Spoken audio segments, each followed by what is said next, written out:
while ago I did a video on how photography can make you unhappy. I'll link to that in the description below if you haven't seen it. I thought I'd change it up a bit this time and do one about how photography can make you happy.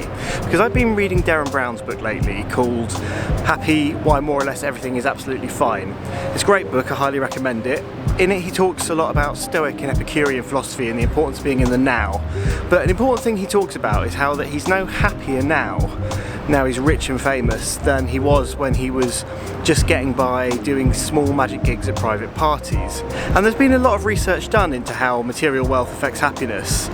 And if we look at the results of all the studies done, it's very interesting. Basically, increases in material wealth only increase the level of happiness people experience up to a very basic level of survival.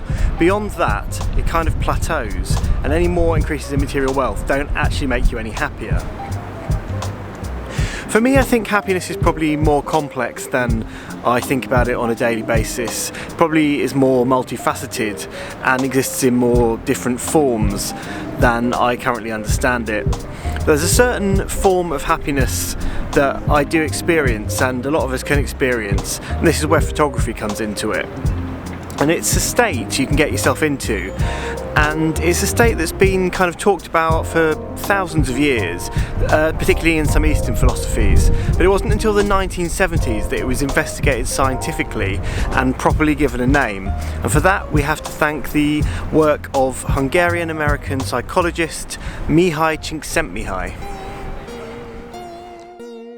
Mihaly Csikszentmihalyi grew up in Europe and was around 7 years old when the Second World War hit. Over this period, he would see many people around him retain their ability to experience happiness, even after their jobs, homes and security were destroyed by the war. And this fascinated him and led him to start examining what would end up becoming a life's work into the study of happiness.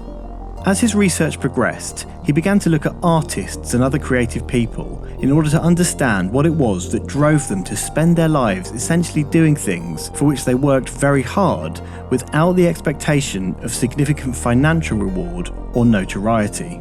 He began to find commonality in the form of mental state that many of them described going into when they made productive work. A state of full immersion in what they were doing, a state that triggered a kind of energized focus, one where they were so focused they lost all sense of time and space around them. They would forget to eat or not notice hours tick by as the creative process just seemed to flow out of them. Because so many people describe this flowing creativity, Csikszentmihalyi coined the term flow for this state. He postulates 3 conditions that have to be met in order to achieve the flow state. 1. One must be involved in an activity with a clear set of goals and progress. This adds direction and structure to the task. 2. The task at hand must have clear and immediate feedback. This helps the person negotiate any changing demands and allows them to adjust their performance to maintain the flow state. And 3. One must have a good balance between the perceived challenges of the task at hand and their own perceived skills. One must have confidence in one's own ability to complete the task at hand. Csikszentmihalyi mapped this out more visually with this 8-channel model.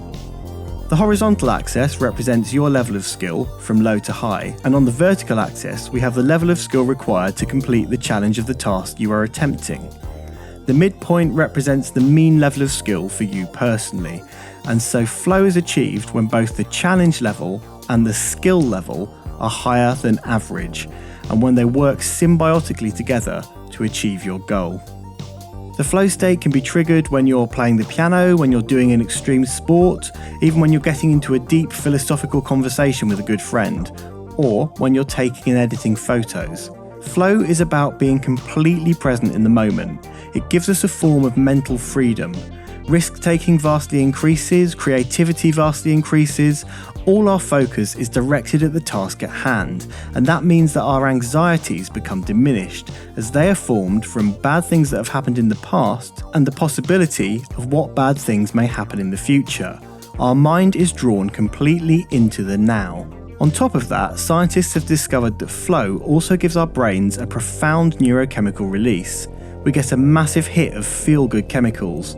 And these feel-good chemicals are also performance-enhancing chemicals. Tests have shown that learning and memory when in the flow state is increased by between 230 and 500%. Flow falls into the category of what we call autotelic, meaning the experience of the state has a purpose in and of itself. The state itself has intrinsic value, and so therefore we are driven to create purely for the love of creating. And so achieving the flow state means that we achieve what many would describe as pure happiness. And so, to echo Socrates on the perils of an unexamined life, discover where your passion lies and spend your life mastering it. But happiness aside, while it's a difficult thing to quantify, the current belief is that being in a state of flow makes people around 5 times more productive than they are on an average day. This means that in the flow state, a person could achieve in one day what they would normally accomplish over a whole working week. Scientists studying this mental phenomenon now believe that flow is responsible for most significant feats of human achievement, be that sporting medals won, scientific advances, or breakthroughs in the arts. So bringing this back to photography, as I probably should, seeing as this is a photography channel, as I've said before in previous videos, don't fixate on gear too much. It won't make you happier, it's scientifically proven, and it won't make you a better photographer.